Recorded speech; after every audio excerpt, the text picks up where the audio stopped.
is, if person is atheist, is it sin? Doesn't want to be religious? Does it make any difference to be if the person is very humankind? You see, I teach Hinduism in, I'm not exaggerating, hundreds of schools in England. I've taught to maybe 500 schools in UK. And I do surveys in the UK. I survey. I ask them, especially the 16 to 18 age group. When you are dealing with 11-year-old children, you ask them, do you believe in religion? They'll go, yes, yes, yes, yes. They all go, very enthusiastic. I'm Christian, I'm Hindu, I'm Jain, whatever. They'll go, yes, yes, yes, 11. The same youngster, when he's 16, because I've been with them for 20 years, so I know how they grow up. When they're 16, you say, do you believe in religion? This is real, I'm telling you a true story. At, say, Sutton Grammar School, 90% of the youngsters, 90% said, we are atheist. Gujarati, Sanskrit, Nastik. You don't believe in God, fellow. This guy comes with news, he's a nuisance. 90% top schools in UK, the youngsters do not believe in God. Does it mean as if they are sinful and they're all going to hell? The Hindus say no. In fact, we feel they are freed from this religious brainwashing. Thank God. Really, I'm telling you. Because it's really in a way brainwashed, because the parents really don't know what religion. They are pushing it, saying we have to do it, thapat maris, we have to do it. So they are just pressurized into it, and they have never really thought. But now the modern thinking youngsters, that's why at the age of 16, they are out of the cat is out of the bag. They are not going to subscribe to religion anymore. They say, we agree, yeah, we are Hindu because that's our tradition. We are born as a Hindu and my parents are Hindu. That's why we take a name, Hindu. But we don't agree with it. We are Nastik, Bada Nastik.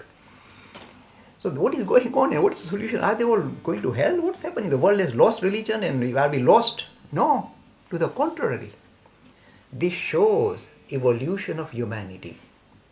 We are no longer satisfied with the traditional way we were relating to the idea of the spirit, using religious ploy or using gods and goddesses. The modern thinking youngsters feel this idea of a God in the heaven does not fit with their common sense, does not agree with their common sense. That's why people become atheists, like Richard Dawkins. He says, how can I believe in a God and see all this suffering? And say, what kind of a God created this? This must be a monster. So they become atheists. And he said, do the Hindus say, no, that's terrible, you're a horrible man. No, he said, you're clever. You're really seen through. The idea of God is a ploy. And it fails when you challenge him rationally. It fails. When it comes to the issue of suffering, concept of a super personality called God, who is all powerful, all knowing and all compassionate, falls to pieces. It cannot be so. If that is, this God is a horrible monster. This is tremendous suffering, not in the human kingdom, in the living kingdom. They're all biting and killing each other. What God created this? This horrible God. So God fails at the rational level. Fails. And so be it. As Hindus, I tell many times, I say, you can be an atheist Hindu. I say, you can be atheist Hindu. I say, look at me. The idea of a theos comes with a lot of unanswered questions, baggage. It's very difficult to swallow. I tried, but it's very difficult. So the best way is to, rather than focus on a God in heaven, let us focus on what is, as you said quite rightly, what is humanity? Let's focus on this thing in front of our eyes. What is the essential nature of these human beings or the living things? What is underpinning them? What is their speciality? Let us become more, if you like, let us be more endearing toward other human beings. Let us have more affinity for other human beings. So modern youth are giving up the idea of God in the heaven. They rather become good human being and relate to other human beings to solve the issue of their own lifestyle. That's all. And is that wrong? No. This is, if you like, the spirituality suited for this age. So the idea of focusing on temples and churches and whatever and gods and goddesses is no longer palatable, no longer digestible by the modern thinking youth. It's no longer, it's gone. Those days are gone. So they are looking for some other ways. Does it mean they are lost? No. They are not prepared to go along with the ancient way of searching for spirituality. They are looking for newer ways for searching for spirituality. And sometimes they get it seriously wrong. You know how do they get it seriously wrong? They try those little pills. They give, I get special experience. I get psychedelic experience. See, they do get caught up with all this weird stuff, but they're exploring the human condition and trying to make sense of it. And the best way they think they are comfortable with.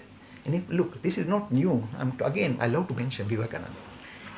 Vivekananda said this very beautiful. This was done 100 years ago, before all these modern things started. He said, in the ancient times, you'll be called an atheist if you don't believe in a God. In this day and age, you'll be called an atheist if you don't believe in yourself.